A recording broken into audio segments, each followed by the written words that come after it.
House right now. Senator, good to have you. I know there's not much you can share with us, Senator. I appreciate that. But we are learning that some of the leaks go beyond those that we were originally discussing. What do you know, or what can you share? Well, I want to be clear that when you have an intelligent leak like this, it's a major blow to our national security.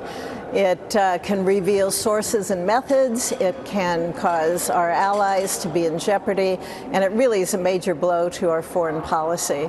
I was disappointed when the Biden administration came out at the earliest breaking news on this that it was no big deal, because this is a big deal. We need to get to the bottom of it. We need to know exactly what documents were out there, which ones were doctored for Russian disinformation, and what's going to be the process going forward to make sure that there is more control on this by the Department of Defense and the Department of State going forward. You know, Senator, I wonder sometimes whether we just have too many documents, too many classified documents, too many that wander and get lost, or, you know, hold up at a former president's home in Florida, another one, a president, chief executive in Delaware, former vice president, itinerary travel plans of the President of the United States while he's in Ireland, all of this stuff.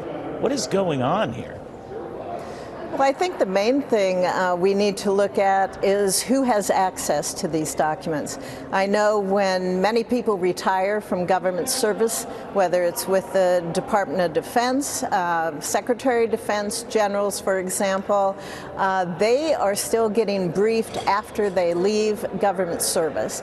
So I think we need to look at things like that on who has the need to know on these things. Yeah. I happen to support looking at declassifying some material, as long as we don't put individuals in jeopardy, reveal sources, things like that, how we gained that information, for example.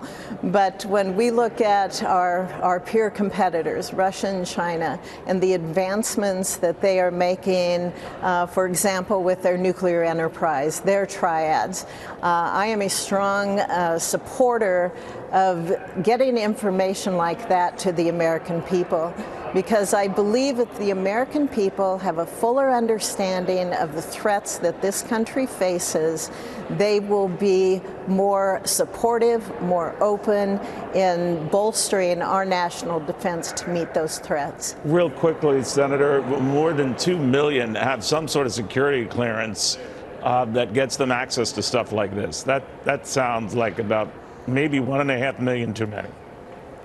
That sounds like an awfully lot, and that's one thing I want to look at. You know, my staff has to go through months and months to get a security clearance to be able to attend some of those classified briefings with me.